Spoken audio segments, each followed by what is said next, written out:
Because also, again, back to the purpose why we're here, bachelor party type shit. So marriage is in the air. You know, my boy getting married, man. Like, appreciate that. No, by this time you married already. Yeah, by this time I am married. You made it, bro. Damn, man, you fucking made it, bro. Like, and I ain't gonna lie, bro. That shit it's inspiring as fuck to me because. But one thing I never do is like try to rush my pride. Oh shit, damn, you getting married. Let me try to. But it was like, damn, man, like that's another married friend I got to learn from. Like, cause you like, you know, we learn from each other in different ways. But it's like, that's just dope, bro. I appreciate that, heavy, man, for sure. Yeah, I appreciate that, and it's I feel really good. Cause again, I remember we spoke about that on one of the episodes where man proposed, that nigga ready to get married. Like that, he put the money on the line, time, energy, reputation. It ain't but to be up there for the most part. He gonna be like, oh shit, I really want to do this. Like, it is what it is. So I was very like calm and ready for it. And at one point I was thinking like, damn, that kind of weird. Should I be like more like anxious or whatever? But I realized it's just we so locked in and so invested, so much energy and attention behind it that like it's a big deal. It's a monumental thing for us, but it's also just like it's the journey. Like we just going. So it's a very surreal type thing. But I feel good. I'm happy that we at a calm place, like a surreal space. I spoke about the last coasting right now. Yeah, I spoke about y'all 70. Yeah, for sure. I spoke about a recent episode where I kind of put myself in a new mental space to be a better leader, a better partner, whatever. And I feel that really set the table to comfortably go into that new stage of life with it together. So yeah. You know what's so funny about that, right? You know how they be like, I don't get paid for my time, I get paid for my expertise. So it's like, say you take your car to a mechanic and the car not starting, right? And you've been taking it to all these different mechanics and they just can't figure out what the fuck is wrong. They changing shit, you paying money after money. Then you take it to one mechanic, all this motherfucker do is flip a switch. And that one little switch power the car right up, and he like, all right, 4,500. You like, huh? 4,500, nigga, it took you 45 seconds. Like, yeah, it took me 45 seconds to change it, but it took me years and years of trial and error to learn what the fucking issue was. So I feel like for you, that switch flipped in that episode when I mentioned watering versus pissing. And I think whatever you processed that to be and made it your own approach to make it fit your dynamic was flipping that switch. Like, damn, like this right here is going to cut down 30 to 40% of my stress because I'm not even about to react. In real time, we was on the phone the other day. You like, yo, I just walked in my daughter's room. I see this shit. But I'm going to process it. And I'm not like, and that was like, I'm pretty sure 13 months ago, you was going to blow a fucking gasket. So I say all that to say for the people that's out there, the change don't always got to be massive or drastic. Sometimes it be that little switch that you need to flip. Like for me, one of the things started me saying, you need to learn how to, I literally would say it will help us if, and I referenced that. But when I tell you saying that, yo, it will help us if instead of you doing it like this, you do it like that, because this is how I receive when you do it like this. And this is what it takes me. Now, granted, I'm not expecting y'all overnight to become this motherfucking well-articulated but just simply making a small adjustment to the way you approach things can be all the difference. Like, it's a big difference between putting fucking salt in your motherfucking oatmeal and putting sugar in your motherfucking oatmeal. They both look the same, but it's going to give you a completely different taste.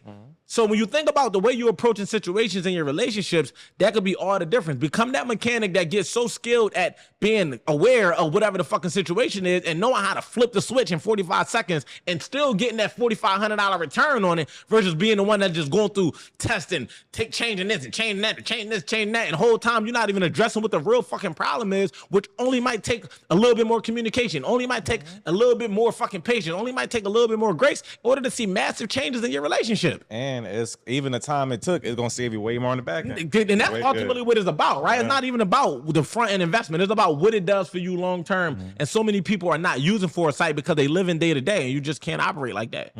But with that being said, though, now time for smut, though. Here comes the feminist. No, like I said, no. I'll smut on marriage. He's a manimist today. Welcome back. We was having a conversation. Of course, I was talking to one of my managers here. Shout out to my friends that made the trip, whatever. Yeah. And we was talking about like we gonna unpack that too. I gave them niggas too much credit, but let's talk. And we was talking about the idea of marriage and is it worth the type of shit, whatever. And what I honestly said, like as a person that's when I was younger, I may have said I was against marriage per se, whatever. But once I got older, I said no, I'm just indifferent to it. And at the time, back then, I'm like, the woman I'm with, I know she wants to get married. Yeah. So it's nothing for me to have that part of our commitment, my commitment to you, what I owe you out of our love. And you did it for her, essentially. I do it for you, whatever. Yeah. Cool.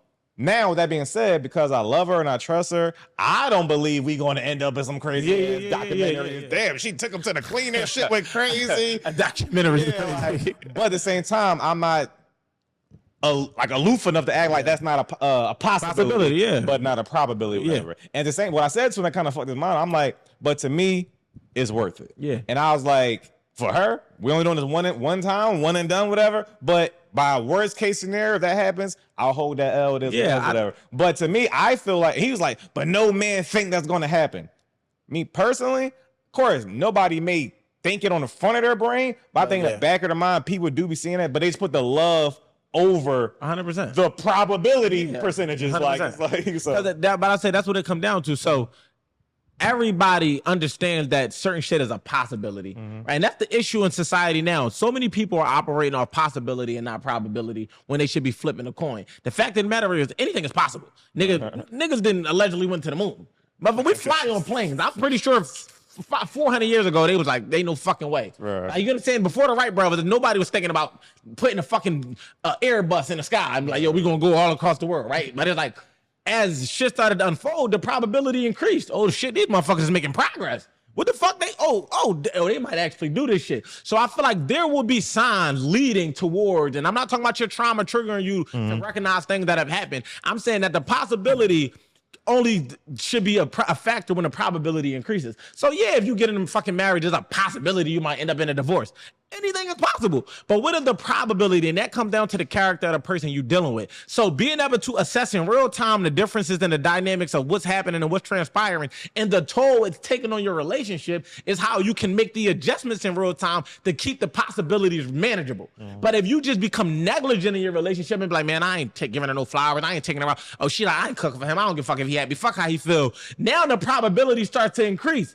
But it's still manageable because it takes a lot for a good person to go against their morals and to step out and do some shit that's uncharacteristic. And to want to destroy you. That means for them to want to do that, you would have had to fuck up, right? No woman cheats on you, and I'm not gonna say that because they gotta save face. But so I ain't gonna say no woman. But the chances are, if they trying to bring you down, is because they're trying to get back at you for something that you did. So the way you manage that is you just don't do something to give them a reason to do that. In reverse, if you're doing everything you possibly can and they step out, you got to know within self that you did all you could do and there's nothing that you could have did. But if it's in that medium where it's like, damn, it's a possibility that we might be on the rocks or some bullshit because I haven't been being attentive, I haven't been remembering birthdays and anniversary, I haven't been communicating, or I haven't been having sex with him enough, or I haven't been giving him head, or I haven't been cooking or asking him what he got going on or how I can be an asset to his life. Let me turn this shit the fuck up before matters get more probable than they need to be. And you can literally bring the possibility back down. It's like charging your motherfucking phone. If you don't put it on the fucking charger, eventually you're just going to die. That's just what it is. And relationships are the same. You got to charge them up. You got to keep them charged, but that don't mean they got to be on a charger all day, every day to be on 100%. They can still function with 10 to 20%. You just got to get to a charger as fast as possible. And if y'all understand that, y'all won't be so afraid to get married and get in relationships because you know that anything is possible, but that don't mean that everything is the probability of it is going to be high.